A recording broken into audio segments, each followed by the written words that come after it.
मौका था दिवाली का ऐसा मौका कि जिस पर मंत्री नेता सब मिलेंगे। किनसे?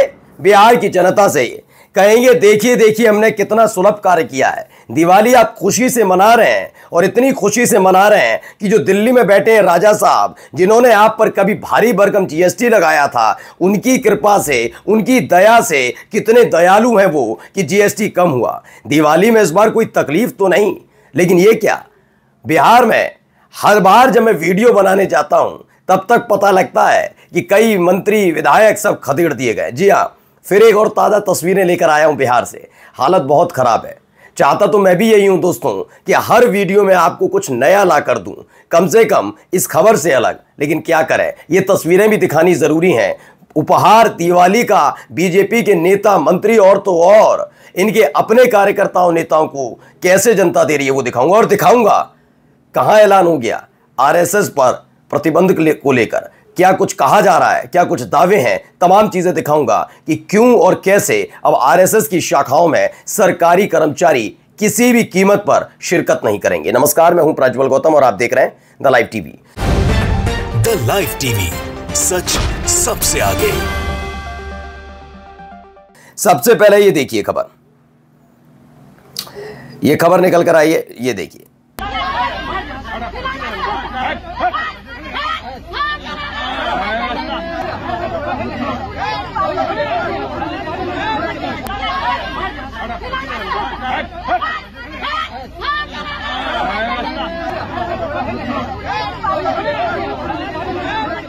तो अमनौर के बीजेपी विधायक को खदेड़ दिया गया। महिलाओं को, वो उनके जो कार्यकर्ता थे वो रोकने की कोशिश कर रहे थे, महिला ने उल्टा ऐसा लताड़ा कि मुंह टेढ़ा करके निकल गए।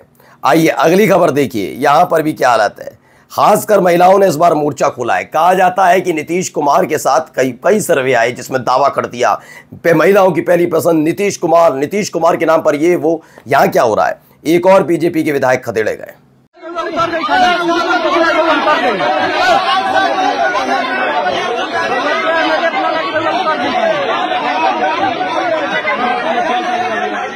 तो बीजेपी के विधायकों को खदेड़ रही जनता, मंत्री जी, नेताजी की हालत देखिए। बेचारे वो ये भी नहीं कह पा रहे कि रुक जाओ, वो रोकने की बस कोशिश कर रहे हैं। बेबसी में गाड़ी में जाकर बैठ गए क्योंकि उन्होंने अपने साथियों के साथ कैसा भव्य स्वागत हुआ है वो देख चुके हैं। इसलिए हिम्मत नहीं हो पा रही कि जनता से कुछ कह भी पाए उतर कर कि क्यों नाराज हो, कैसे नाराज हो, क्योंकि जनता पूरी तरीके से खर्रा लेकर नहीं खड़ी है कि ये शिकायतें हैं। खर्रा के साथ बहुत कुछ है जिसकी वजह से बेचारे नेताजी को भागना पड़ा। अब आइए अगली खबर जरा यहां से भी देख लीजिए। आप देख सकते हैं संवाद कार्यक्रम करने वाले हैं, लेकिन यहाँ पर जो कुर्सियां है, नीतीश कुमार, सम्राट चौधरी, विजय चौधरी, बिहार के बड़े बड़े नेता पहुंचे हैं। उसके बावजूद भी ये कुर्सियां जो है आपको खाली दिखाई दे रही है। यहाँ की तस्वीरें देख सकते हैं कि माननीय मुख्यमंत्री नीतीश कुमार जी पहुंचे हैं, लेकिन ये कार्यक्रम में कुर्सियां जो है दूर दूर तक आपको खाली दिखाई दे रहा है। इधर आप जाइएगा तो इधर भी कुर्सियां खाली पड़ी है, सामने देखिएगा वहाँ भी कुर्सियां खाली पड़ी है। कुछ जगहों पर कुर्सियां लगाई गई है कि संवाद कार्यक्रम में कार्यकर्ता पहुंचेंगे, लेकिन बहुत कम ही कार्यकर्ता पहुंच पाए हैं। कुर्सियां जो देख सकते हैं खाली पड़ी है यहाँ पर। तो कुर्सी खाली, माइक ऑन, जनता बोली हम तो राहुल तेजस्वी के मंच पर ही जाएंगे। क्या करें, कुछ जगहों पर कुर्सियां लगाई गई है कि संवाद कार्यक्रम में कार्यकर्ता पहुंचेंगे, लेकिन बहुत कम ही कार्यकर्ता पहुंच पाए हैं। कुर्सियां जो देख सकते हैं खाली पड़ी है यहाँ पर भी। आप बताइए, ये हालात पैदा हो गए हैं कि अब कोई सुनने के लिए तैयार नहीं है। इन लोगों को भाग रहे हैं, छोड़ कर भाग रहे हैं। और तो और सोचिए, आप अंदाजा लगाइए, खुद नीतीश कुमार बैठे हो, सम्राट चौधरी बैठे हो और जनता आने के लिए तैयार ना हो तो हालत क्या बनेगी। ये तो स्थिति है। और जीत का दावा तो है ही है, जीत का दावा तो हर कोई करता है। खैर अगली खबर एक और देख लीजिए, ये भी एक खबर निकल कर आई है, जरा देखिए।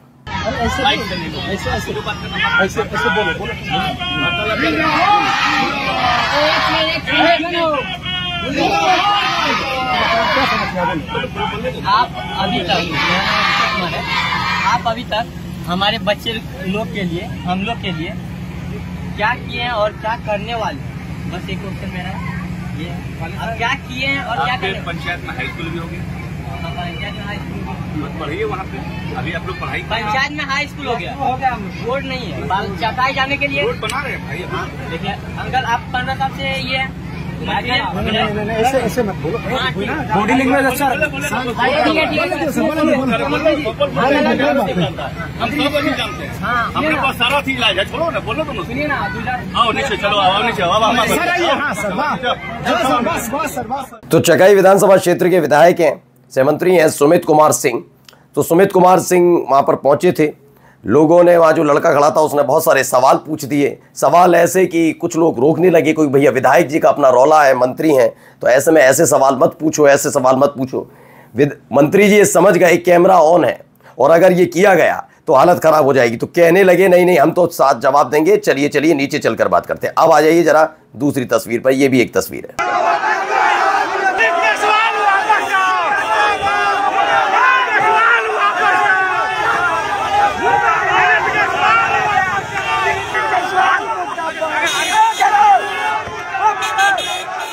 अब ये दिलीप जायसवाल कौन है? ये बीजेपी के प्रदेश अध्यक्ष हैं। अभी नित्यानंद राय के साथ गए थे वहां, कभी दिलीप जायसवाल वापस जाओ, नित्यानंद के मुर्दाबाद के नारे, ये तमाम अलग अलग जगह की खबरें हैं दोस्तों। जहां जहां जा रहे हैं वहां कुछ ऐसे ही हालात बनते हुए नजर आ रहे हैं कि जहां पर सिर्फ बीजेपी के नेताओं, खासकर बीजेपी के नेताओं के खिलाफ नारेबाजी हो रही है। आगे देखिए। डिप्टी सीएम जाहिल जबर चला, डिप्टी सीएम बनने का क्या बता देंगे? कैसा चोर चट्टा आदमी हो सब, ऐसे मत बोलिए। डिप्टी सीएम है बढ़िया, डिप्टी सीएम चाचा गांव से आए हैं, सम्राट चौधरी को बहुत अच्छी तरह से जानते हैं, अच्छे तरीके उसके बाप तक को जानते हैं। सम्राट चौधरी जो है इधर से, अब वो कहाँ है, नहीं है, क्या है, हम उसको नहीं जानते हैं। जनता मालिक है, को ना मतदान होगा, होगा वोट देगा हम लोग, जनता ना क्या देगा? नीतीश कुमार वोट, मोदी देगा वोट, कौन देगा? तो सम्राट चौधरी का नाम सुनते ही लोग आग बबूला उठे। उन्होंने किस तरह से क्या क्या बोला, और ये वो लोग हैं जो सम्राट चौधरी के इलाके से आते हैं, मतलब है तो एमएलसी। सम्राट चौधरी चुनाव तो नहीं लड़ा, लेकिन उनके पिताजी ने भी राजनीति वहीं से की, उन्होंने भी राजनीति का क्या करा वहीं से सीखा, वही सारी चीज़ें जो स्थानीय एक घर होता है किसी का भी, वहाँ से। तो सम्राट चौधरी से उनके अपने ही लोग, उनके अपने गाँव के लोग कितने नाराज है समझिए। अब आइए, एक ये भी खबर है, सब मुसलमान बांग्लादेश 1947 में एगो अमित शाह के बाप लड़ रही है, कि मुसलमान के भी बाप लड़ रही है आजादी कराने के लिए। ऐसा क्यों बोलता है वो? 1947 में आजाद हुआ था तो खाली याद है अमित शाह और मोदी के बापे और दादा लड़ रही है, लेकिन मुसलमान यहाँ का लड़ा था, हिंदुस्तान का सब लड़ा था ना। जब लड़ा था तो उसका अधिकार क्यों नहीं है कि हिंदू मुस्लिम करता है? इसीलिए तो कह रहा है कि जितना बाहरी मुसलमान आए हैं बांग्लादेश में सबको काट देंगे वोटर लिस्ट से, ना सब बांग्लादेशी घुस गए हैं भारत में। मोदी तो यही कहा जा रहा है कि आज़ादी की लड़ाई में ताऊ ने पूछ लिया कि अगर ऐसा ही है, लड़ा तो सबने था ना, क्या मोदी शाह लड़ने गए थे?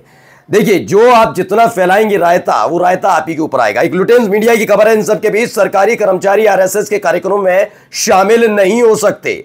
एक सरकारी कर्मचारी ने आरएसएस के कार्यक्रम में शामिल भी हुए थे, उसकी तस्वीरें सामने आई थी और उन पर कार्रवाई हुई, उन्हें निलंबित किया। उसके बाद बीजेपी उतर आई, वो कहने लगी ये गलत हो रहा है। ऐसे में अब जवाब दे दिया गया है, जी परमेश्वर है, उन्होंने कहा नहीं, सरकारी कर्मचारी किसी भी कीमत पर आरएसएस के कार्यक्रम में शामिल नहीं होंगे, स्पष्ट कर दिया गया। चलिए एक और खबर पहले मैं आपको दिखा देता हूं, ये देखिए खबर।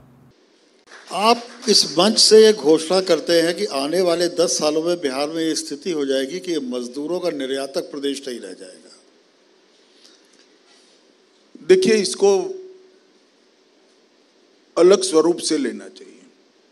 बिहार के अंदर हम सब जानते हैं कि भूमि की कमी है। कोई भी बड़ी इंडस्ट्री लाना है तो बिहार में भूमि मिलने में बड़ी दिक्कत आती है। इसलिए बिहार के अंदर इस प्रकार का इंडस्ट्री लाना चाहिए जिसमें भूमि की कम जरूरत। अब सोचिए, ये 2005 से सत्ता में, आज तक इनको ये पता ही नहीं है कि कैसी इंडस्ट्री आनी चाहिए। चलिए मैंने मान लिया बिहार में तब ये इनका राज नहीं था, 2014 के बजाय 2014 से 2019। चलिए वो भी गृह मंत्री चूंकि अमित शाह खुद बयान दे रहे हैं तो उनसे उम्मीद नहीं। 2019 से 2025 हो रही है, कम से कम 6 साल से तो गृह मंत्री हैं, आज भी नहीं पता नहीं है कि जमीन कैसे आएगी, कौन सी इंडस्ट्री लगाई जाएगी। और जाते जाते एक महत्वपूर्ण खबर भी, जरा इनको भी सुन लीजिए।